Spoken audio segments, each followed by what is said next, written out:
All right, guys, we are out here with U.S. Sheepdog and the Combat Wombat, and you are watching the official VSO roast of the Combat Wombat. How you doing? Every day. Pretty much, but you know, one of the things I want to touch on, guys, is that he actually has a pretty decent following. I can't tell if there's more people that dislike him than like him, but every once in a while you've got people that are just like all about the Wombat, and we kind of want to talk about the progression. I don't know why that is either. I don't know either.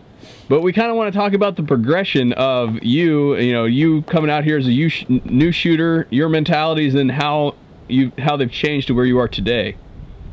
Yeah, I mean, I was pretty terrified of guns, and it really took away a lot of my enjoyment because I was always focused on what could possibly go wrong and this, that, and the other instead of actually learning and having a fun experience. But once I got the jitters out, I mean, I've been at this, roughly, five years now?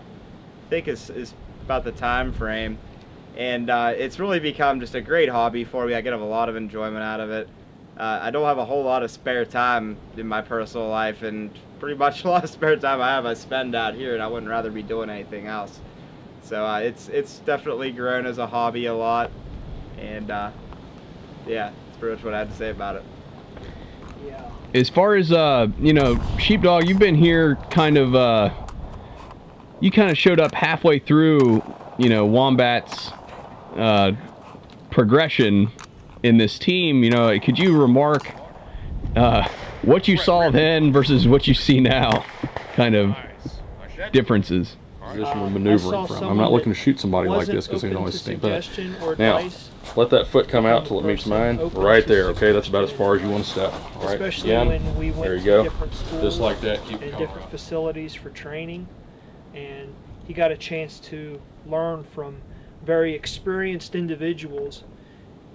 Instead of brushing that wisdom off, he began soaking it in and saying, you know what, that's a great idea, and learning from experience. And I think we can all learn from experience, but in his case, you could see a noticeable difference as he went along. That was deep, man. So, when you came to us, you'd never owned a firearm before. What was the first gun that you purchased, and why? Beretta Model 92 FS, one that I had some experience with. Thanks, honey. Christmas present. So, I had some experience with it as well. You used to own one, and I had some trigger time on it. I'd seen that it was a reliable gun. I really didn't know how big of a hobby firearms would be for me.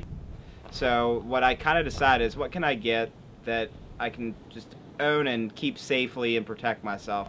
And I decided on a handgun. I decided on a handgun with a good bit of safety features and a really good track record as far as reliability goes.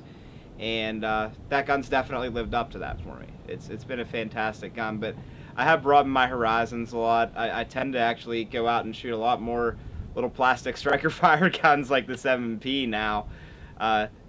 And that it took me a while to get over those kind of safety jitters and things like that, and just really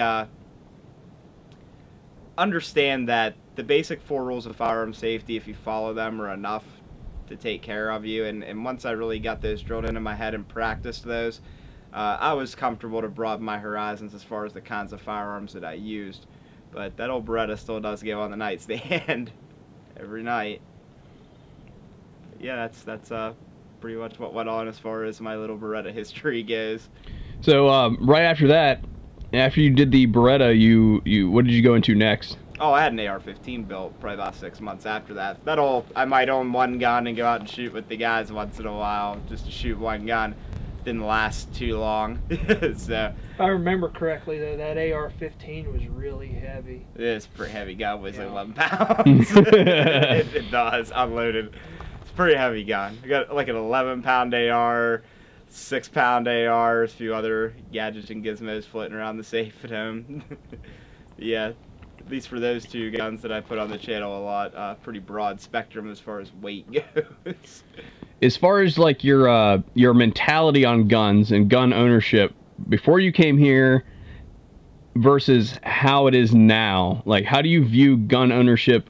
But how did you view it before, and how do you view it now, especially relating to like open carry, concealed carry, who should own guns, you know, all that sort of stuff.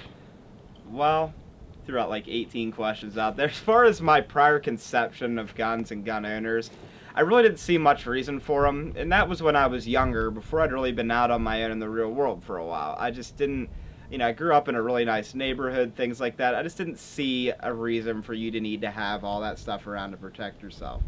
But after being in the real world for a while and becoming a more informed and educated person, my opinion's definitely changed. I mean, bad things can happen, and I'm looking to build a family here pretty soon, and I have a responsibility to make sure I can protect the people that I care about. And a firearm's just the best tool to do that. It took a while to get that through my thick skull, but I'm on board now for sure as far as Second Amendment advocacy goes. If you want to talk about open carry versus concealed carry, I conceal carry wherever it's legal for me to do so. I fully support that. Open carry, I'm just not really someone who thinks that portrays firearms in a very good light to people who don't have experience with them. I know a lot of good people disagree with me on that. It's fine. I respect your opinion, but I don't think it's really the way we should go. As far as who should own guns, well, if you're an American citizen and you can pass, I support our current background check system. You know, I don't support any expansion of that. I'm probably the most liberal person among us in that regard.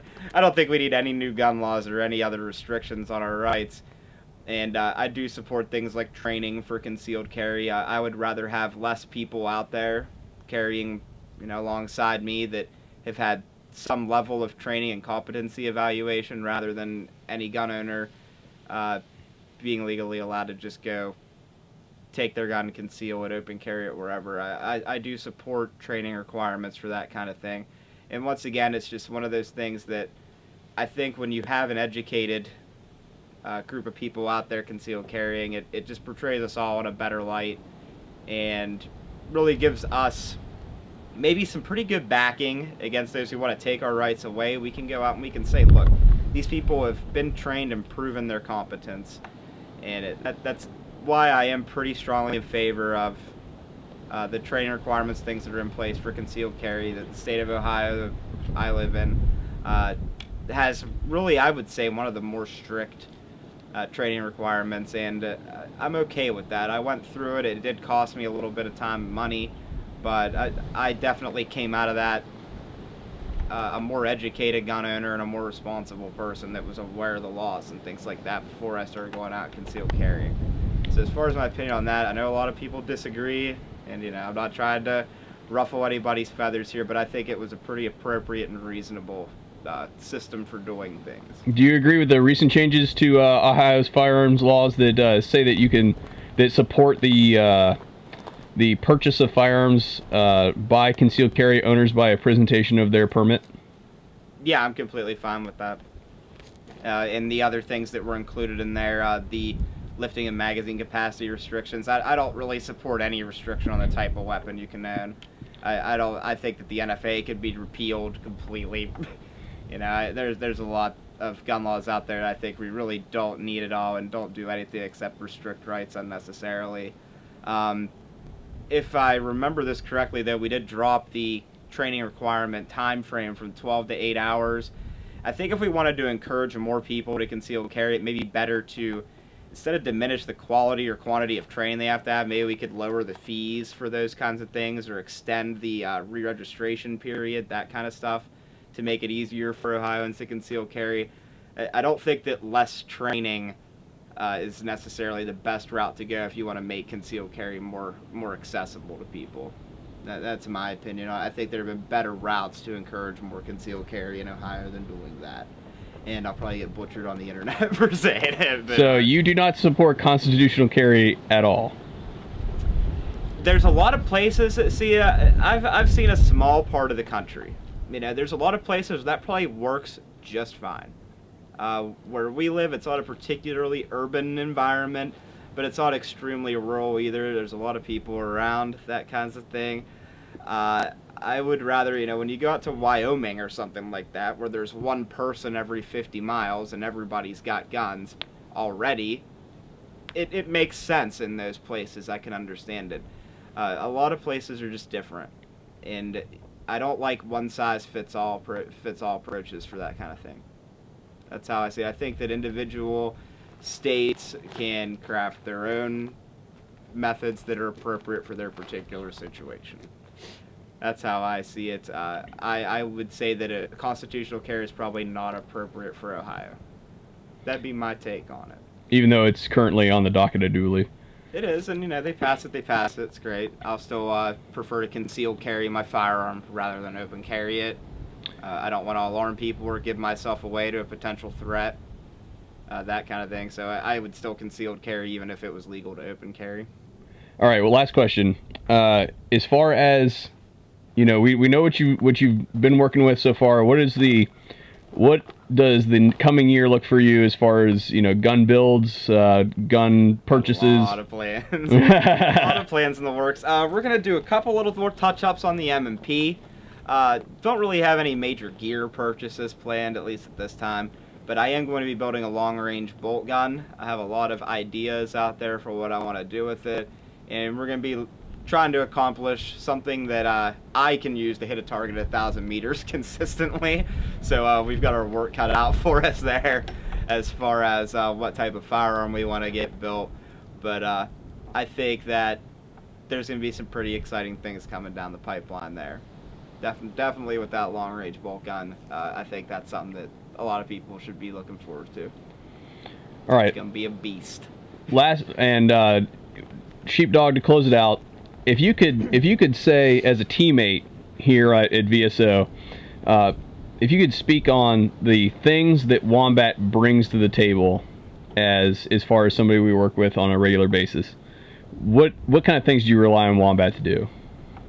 Well, I could say comedy relief, but no, he brings a different perspective than what you would normally bring because of his background, not being a big gun guy to someone that's in the fairly new in the market or in the field, and then it's different, but it's a refreshing perspective.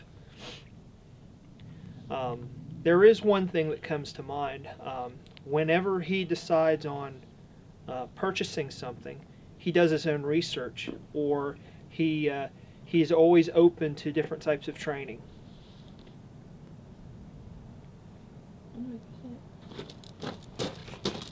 Oh, no. And let's face it, from a girl's perspective, we like things that are little, cute, compact. We could put them in our purse. If something happened to Wombat, I feel like he's the least likely member to have a hard time toting around. He's little, he's small, he's petite. You can just throw him over your shoulder. If something happens, you don't have to worry about lugging him with two people. I have little arms. Yeah, he's got little arms, little legs, compact, cute. That's what girls like. There's only one girl in my life. I'm sure there's lots of girls on the internet that think, look at Wombat, he's so cute and little. Look at Spectre and Bacon, they're so big and ogre-ish. Attached to any internet stalking allegations that may or may not be going on. I think it's more men. I think more men like you than women. There's a lot of creepy shit he's that I've seen show up in the throw him over their shoulder, tote him down the field if necessary. A lot of people that really creep me out on the internet. VSO Mud Girl making an appearance to roast the Wombat. Hey. Like a boss.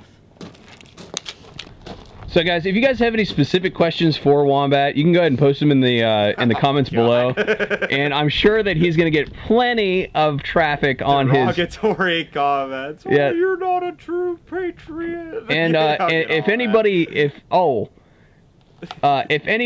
would like to really rip him a new one on his ridiculous views, in my opinion, I'm a pragmatic, thoughtful person. On the things that he talked on, I will like every single one of your comments, by the way. So we can all disagree on some things and still get along, is my opinion. Oh, I'm sorry. I stopped the camera. Are you still talking? Spectre, is this video done? I think it's pretty much done. All right.